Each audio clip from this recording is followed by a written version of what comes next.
Francisco Correa, el conseguidor de la trama de corrupción del PP conocida como el caso Gürtel, reconoce todo lo que le acusa la Fiscalía en la última pieza separada del caso de Gürtel.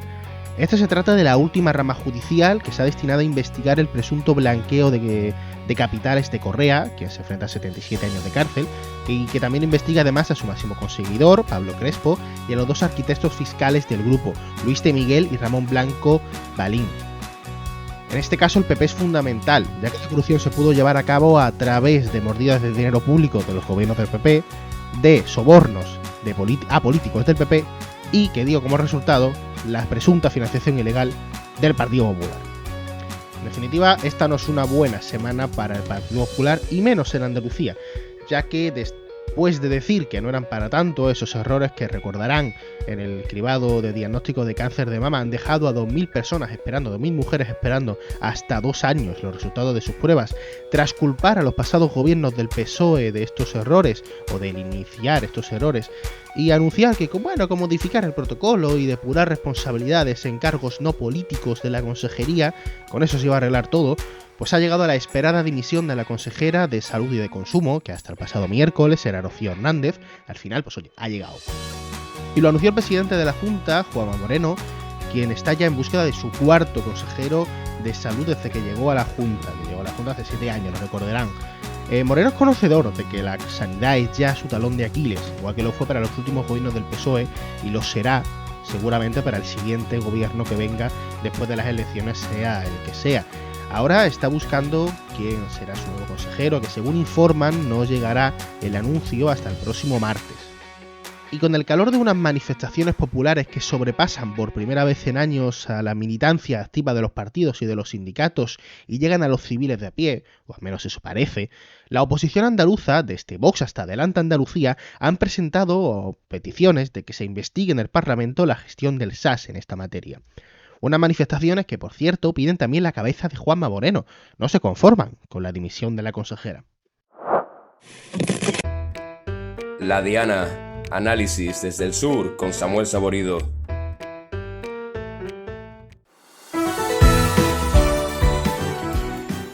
Titular de una semana que viene cargadita porque el gobierno anuncia una generación de crédito para financiar más de un año después la ley ELA. Donald Trump amenaza con expulsar a España de la OTAN y dimite, como hemos contado ya, la consejera de Salud de Andalucía en plena crisis por el cribado de los diagnósticos de cáncer de mama.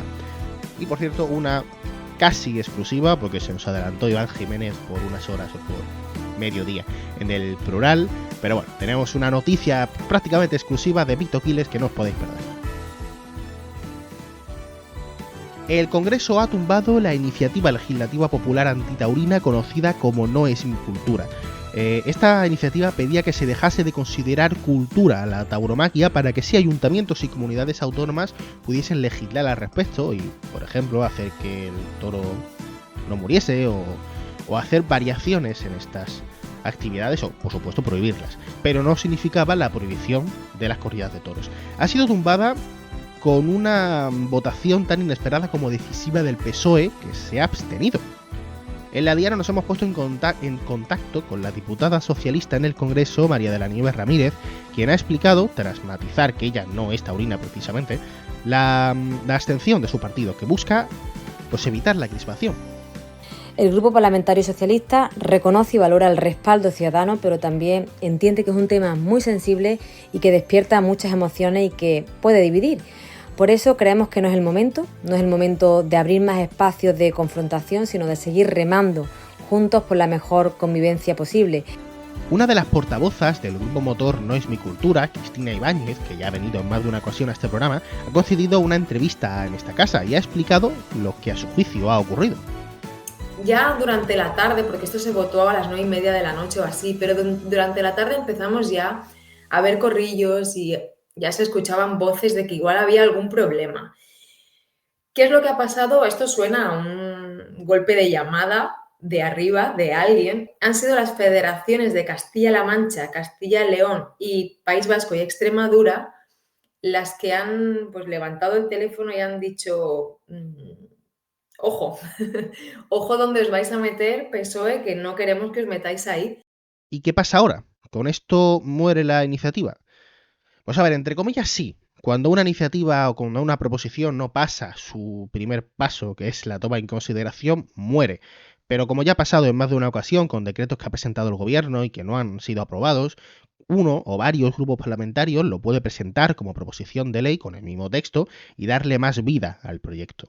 Esto parece que va a pasar porque fuentes de Sumar indican que ellos lo harían, ellos presentarían como proposición de ley este texto, pero matizan que ellos están a disposición de lo que quieran los promotores de la ILP y que están esperando a que ellos digan algo.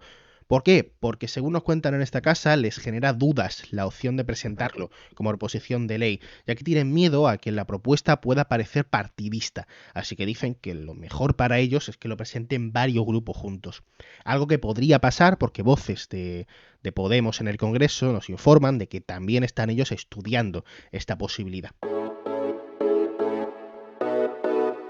Alto el fuego incumplido en las primeras horas. Entrega de rehenes pues no correspondida, porque jamás ha liberado a sus 25 prisioneros vivos, pero Israel aún no ha soltado a los más de 700 palestinos que tienen cerrados. Estas son vulneraciones flagrantes de Netanyahu para Hamás. Y oye, que con este contexto llega el lunes la firma del acuerdo definitivo de paz en Egipto. No tiene buena pinta. Mientras tanto ya conocemos al Premio Nobel de la Paz. Y la verdad es que no ha gustado a nadie. Donald Trump efectivamente no ha sido. Su relato de que es el pacificador del mundo pues no tiene mucha credibilidad fuera de la Fox. Pero es que madre mía con la ganadora. La lideresa de la oposición venezolana, María Corina Machado, ha sido la Nobel de la Paz de este año. ¿Qué coño ha hecho esta mujer por la paz? O sea, si me dices que ha sido justo en el año de las elecciones aquellas dudosas, tan dudosas que hubo, pues digo, bueno, tiene sentido. Pero ¿qué ha hecho por la paz? ¿Ha hecho más que la UNRWA, la organización o la agencia de la ONU para Palestina? ¿Más que los médicos que salvan vidas en guerras en Ucrania o en el genocidio en Palestina? ¿Más que Médicos Sin Fronteras? Y digo más que los periodistas que están sobre el terreno recibiendo ataques de ejércitos cubriendo información, dando información. Yo no entiendo nada y no me quiero ni imaginar cómo estará Donald Trump.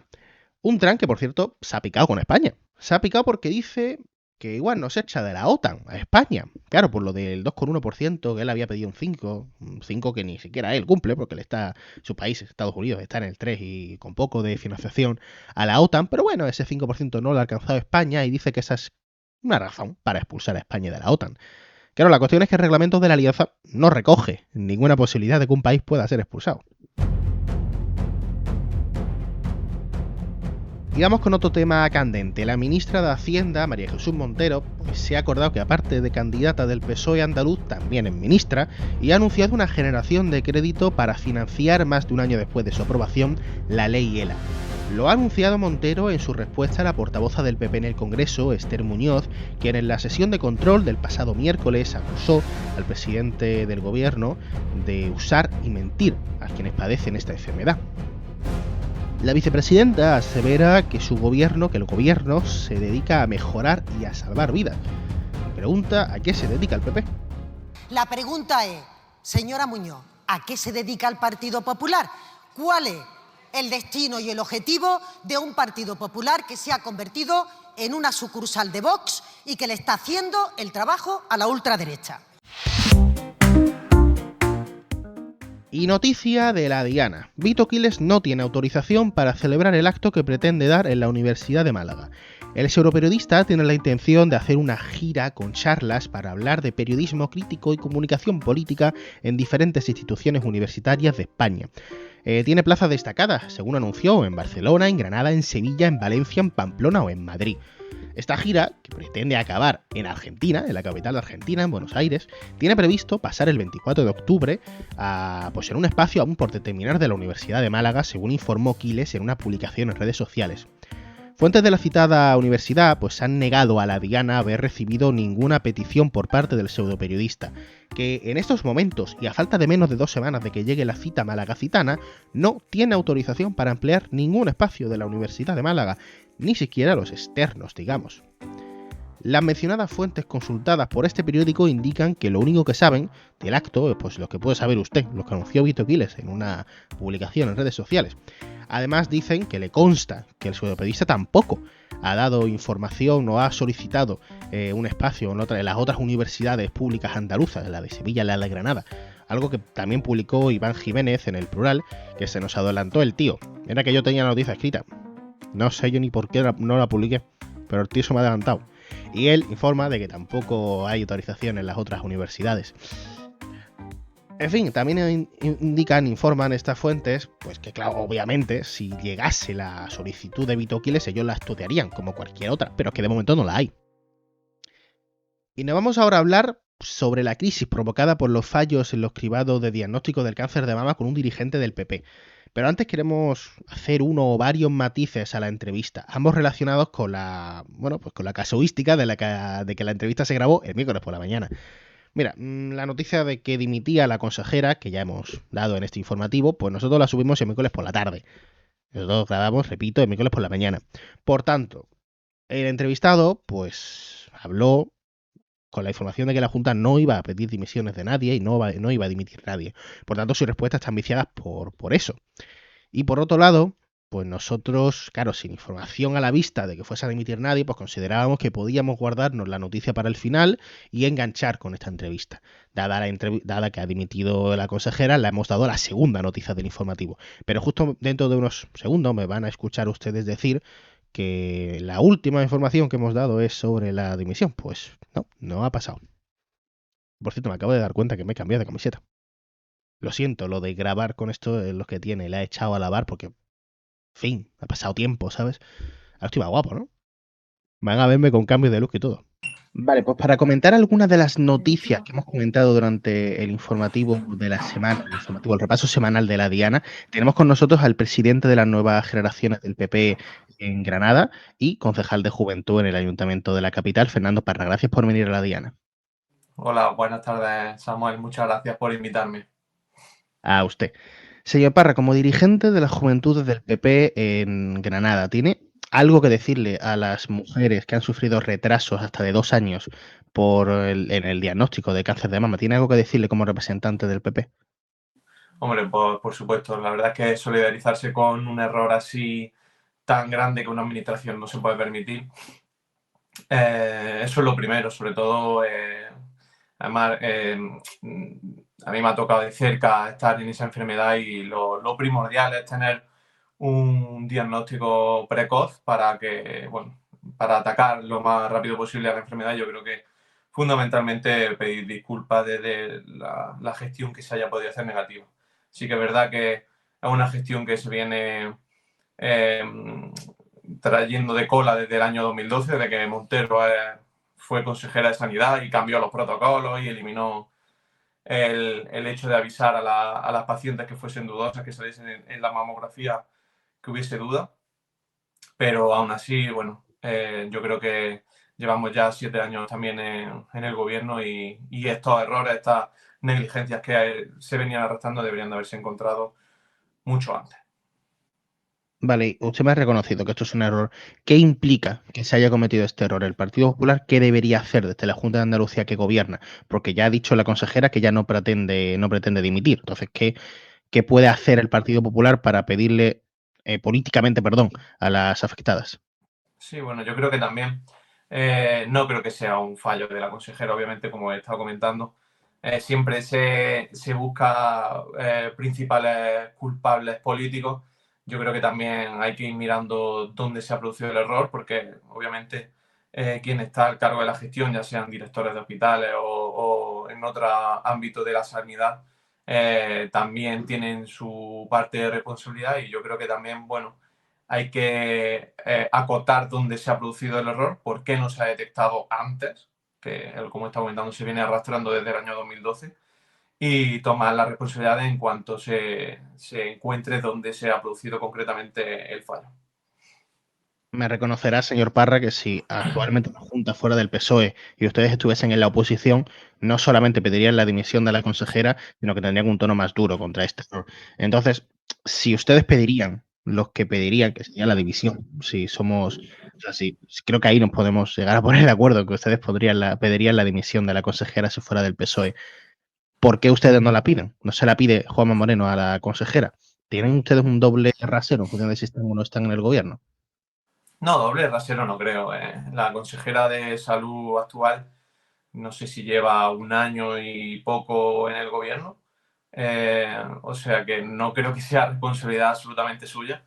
Y nosotros, si estuviésemos en la oposición, pediríamos depuración de responsabilidades, pero que se buscase una solución real, no solamente hacer sangre por hacer sangre, porque al final es lo que muchas veces le he comentado yo a la gente que hace una crítica dura o a la gente que nos dedicamos a la política, que es la deshumanización del político. Muchas veces entramos en un juego que deshumanizar a una persona que intenta gestionar de la mejor manera posible no creo que sea lo más adecuado, y menos en esta situación que, como vengo diciendo, se viene arrastrando desde el año 2012, cuando María Jesús Montero era la consejera de salud.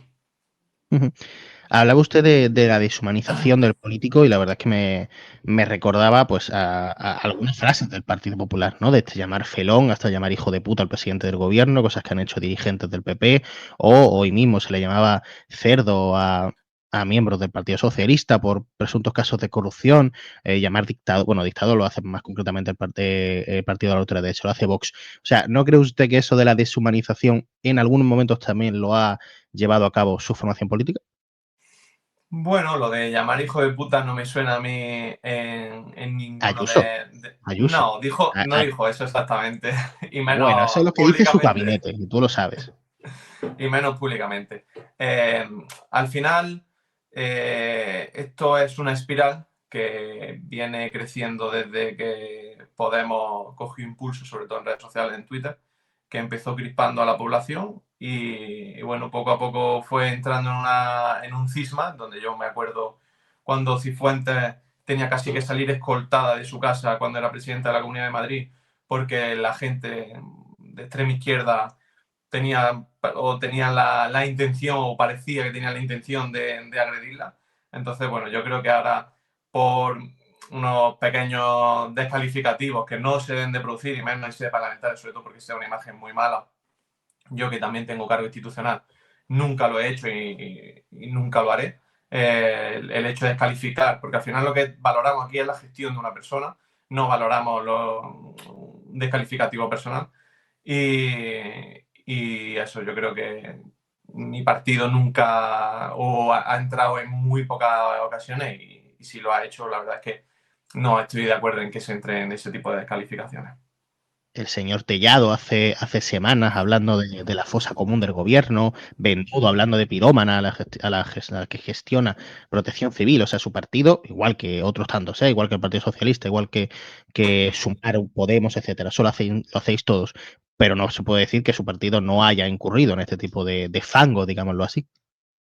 Sí, a ver, lo de llamar pirómana, la verdad es que es un calificativo, bueno, agresivo a la hora pues, de valorar una gestión, pero sobre todo cuando hay vida humana en juego, yo creo que lo que no se puede ser tampoco es tibio, y el control al gobierno es fundamental.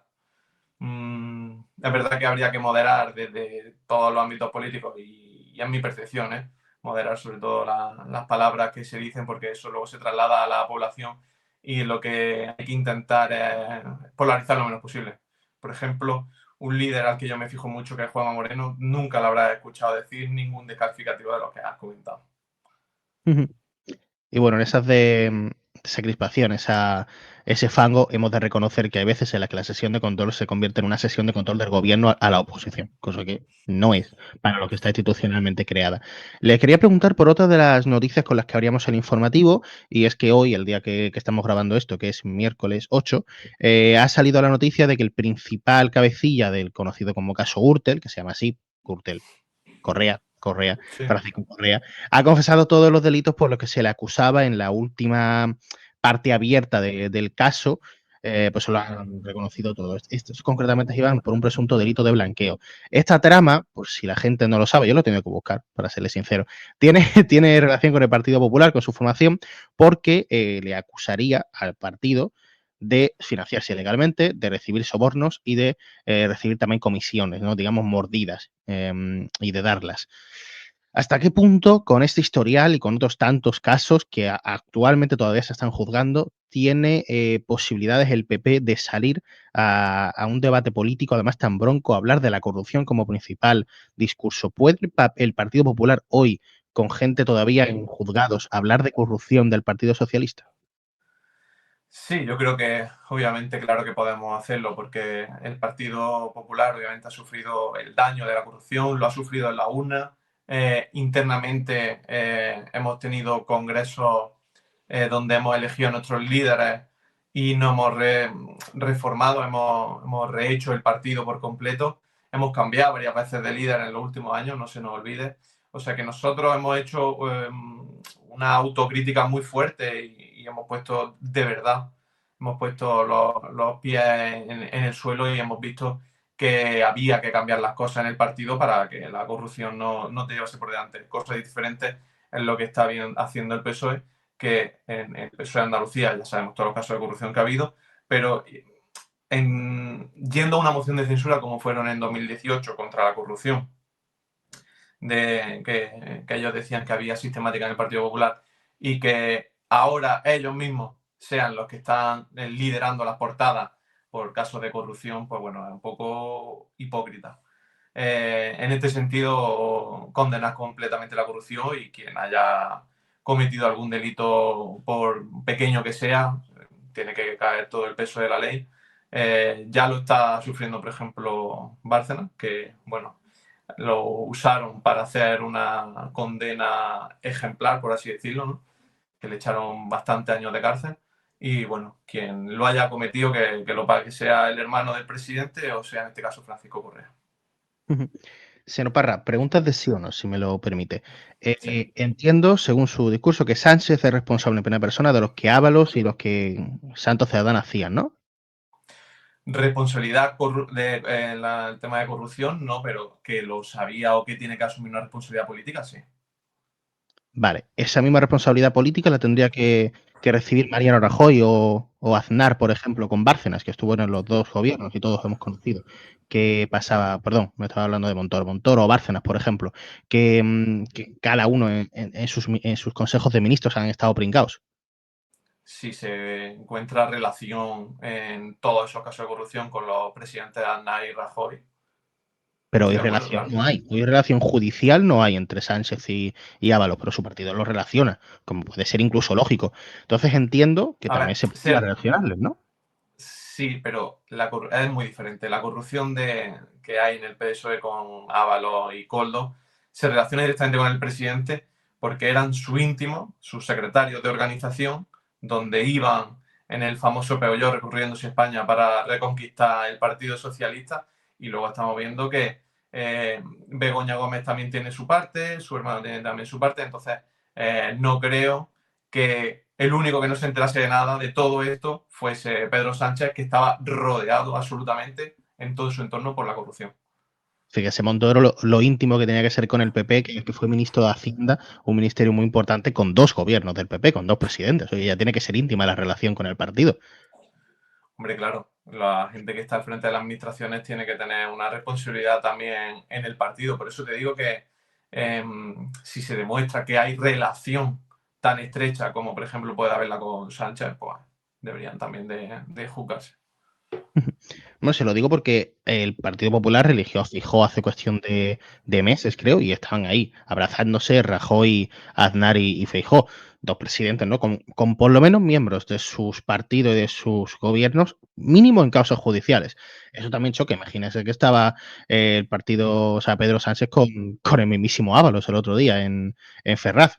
Ustedes lo criticarían, entienden que lo critique el PSOE esas imágenes, ¿no? que vimos. El presidente Rajoy yo creo que tuvo un gobierno ejemplar donde nos sacó de una crisis muy profunda a los españoles. Es verdad que hubo problemas con algunos casos de corrupción y Aznar nos puso en primera línea mundial el país, y es verdad que también hubo casos de corrupción porque al final no controla absolutamente todo lo que pasa en tu gobierno. Pero es que es lo que vuelvo a decir, si todo tu entorno está vinculado a la corrupción, que es cosa que no ocurre con Aznar y con Rajoy, pues seguramente responsabilidad o conocimiento tendría. Bueno, de momento casos de corrupción conocemos de un ministro del PSOE. Posibles casos de corrupción de ministros que en su momento eran presidentes autonómicos está todavía por ver. Les quería preguntar lo último, ¿cómo cree que puede afectar todo esto que hemos hablado en las andaluzas, que van a ser dentro de un año, donde obviamente todos los actores políticos que hemos comentado, desde su formación hasta el PSOE, Sí. van a presentar? ¿Cómo crees que le puede afectar todo esto que hemos comentado en las andaluzas a los partidos? Bueno, yo creo que el presidente Juanma Moreno está muy fuerte, tiene mucho respaldo de la población. La gente también yo creo que está contenta con el rumbo nuevo que ha cogido Andalucía y bueno, la serenidad con la que gobierna Juanma Moreno y evitar la confrontación. El otro día mismo, por ejemplo, pudimos escenificar las dos Andalucías que se pueden presentar, que es la moderación y el saber estar de Juanma Moreno, y el y tú más o el echarse cosas en cara de María Jesús Montero cuando estuvieron repartiendo cuando estuvieron anunciando la vivienda de VPO. Yo creo que el PSOE en Andalucía está muy tocado con una candidata que no cae bien, que es María Jesús Montero. Y yo creo que, bueno, la marca nacional de Vox puede hacer un poco de daño al PP o la derecha, pero yo creo que la mayoría absoluta Juanma Moreno la va a seguir conservando. ¿No cree que le afectará toda esta polémica que comentábamos al principio del cáncer de mama al Partido Popular? Seguramente algo afecte, pero bueno, habrá que explicar bien qué es lo que ha sucedido, depurar, como hemos comentado antes, correctamente las responsabilidades, pero sobre todo, lo más importante, explicar de dónde viene y por qué ha estado ocurriendo este problema. Pues Fernando Parra, presidente de la Juventud del Partido Popular en Granada. Gracias por venir a la Diana. Nada, muchas gracias a vosotros. Tu primera y espero que no última vez en esta temporada. Sí, esta ha sido más durilla. Sí, bueno. Pero bueno. Nos vamos a la tertulia, que tenemos a gente muy interesante esta semana.